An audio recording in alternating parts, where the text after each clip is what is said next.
Assalamu alaikum students, I am Ahsan Abdullah Patel. How are you? I hope so all of you are fine. Today I will discuss mensuration 2D.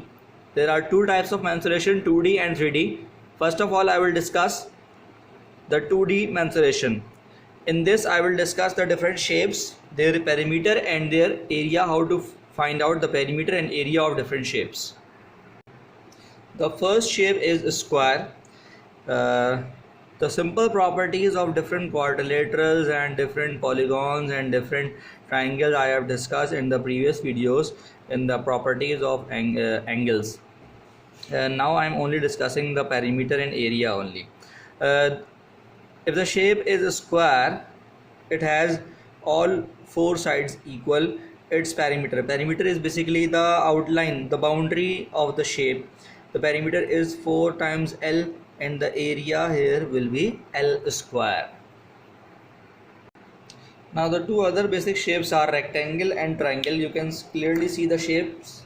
Rectangle is like this, it has opposite sides equal, while triangle has 3 corners and 3 sides and 3 angles. The perimeter for the rectangle is twice of length plus breadth, because there are 2 lengths and there are 2 breadths. So 2L plus 2B can also be written as twice of L plus B. While the perimeter for the triangle is side 1 plus side 2 plus side 3, the sum of the all sides.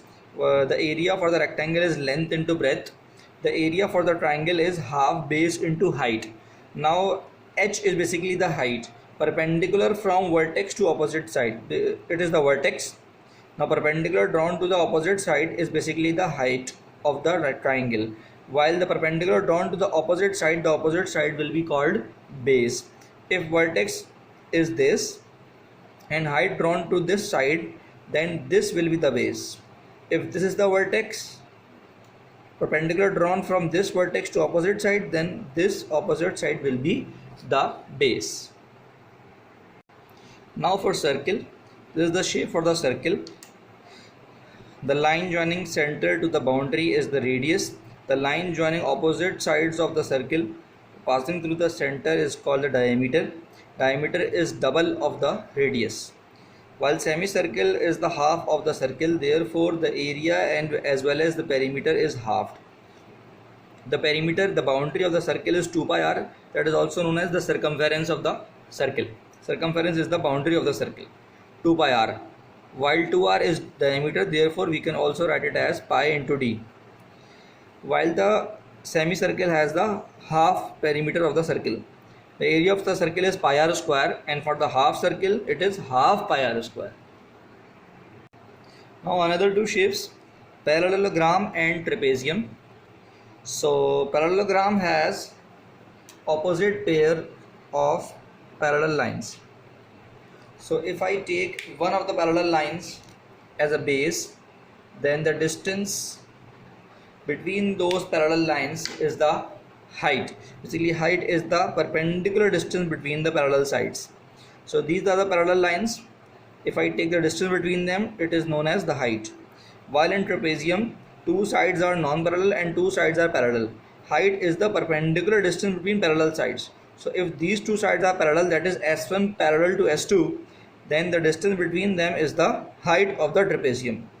The area for the parallelogram is basically base into height, and area for the trapezium is half height into side 1 plus side 2, while side 1 and side 2 are parallel. And the perimeter is very simple, that it is the sum of the sides. Now the sector. Basically sector is the portion of the circle cut from the center, where O is the center here, R is the radius, and theta is the angle of the sector. The boundary of the circle which is occupied by the sector is basically the arc length. Arc length is also denoted by capital S. Arc length is basically the portion of the circumference.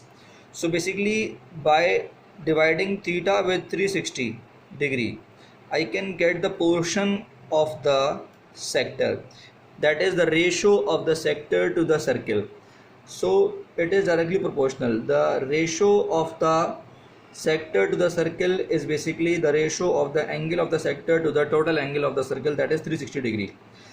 So to find the arc length, The formula is 2 pi r for the whole circle. If I multiply with the portion of the sector, I will get the arc length of the sector. So in short, the simple formula for the arc length of the sector is theta upon 360 into 2 pi r, and for the area of the sector is theta upon 360 multiplied by pi r square.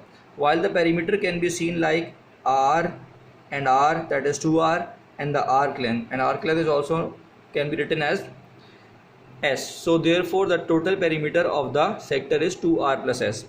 In this diagram I have made a sector basically which is a minor sector in which the theta is less than 180 degree. If the theta is equals to 180 degree, then it is known as semicircle. I have discussed it earlier. If the theta is 90 degree, then it is known as quarter circle.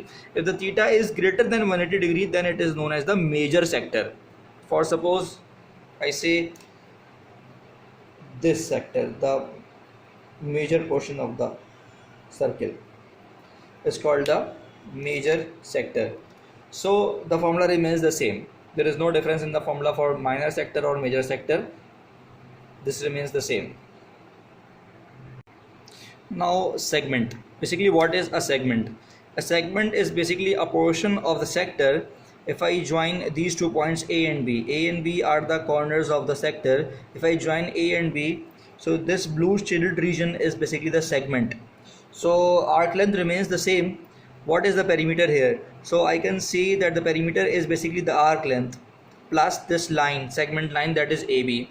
So now AB can be found out by using the cosine law, because AB is opposite to theta and it is basically a triangle. OAB is basically a triangle here, and I can see that one side is radius and one side is radius. So basically this is side 1, this is side 2, and AB is side 3. We know that by using cosine law, side 3 square is basically side 1 square plus side 2 square minus twice of side 1 side 2 into cos of the angle. We can also say that by A square plus B square minus 2AB cos C. So basically we can use that formula as well. So it is the same. So now here 2r square is basically common. Now we can find out the value of AB, and by adding AB with the length of arc we can get the perimeter. Now for the area, basically this whole is the sector, and if I subtract the triangle from the sector, I will get the segment area. So basically by using sector formula theta upon 360 multiplied by pi r square, I can get the sector area minus triangle area. Now triangle area is basically half AB sin C. So basically this is the side A, this is the side B, this is the side B, this is the side A. So half AB sin C, while angle between them is theta. So therefore half AB sin C formula is the formula for the area of triangle, which we may study in the portion of the trigonometry. Now area can be found out by using sector minus triangle area. So I think this was all for the mensuration of 2D objects, 2D shapes in fact. So in the next video I will discuss the mensuration for the 3D objects like cylinder, sphere, hemisphere and pyramid, etc. Okay. I hope so you have understood it well, and I'm looking forward to explain you more things through videos. Thank you so much for your support. Allah Hafiz.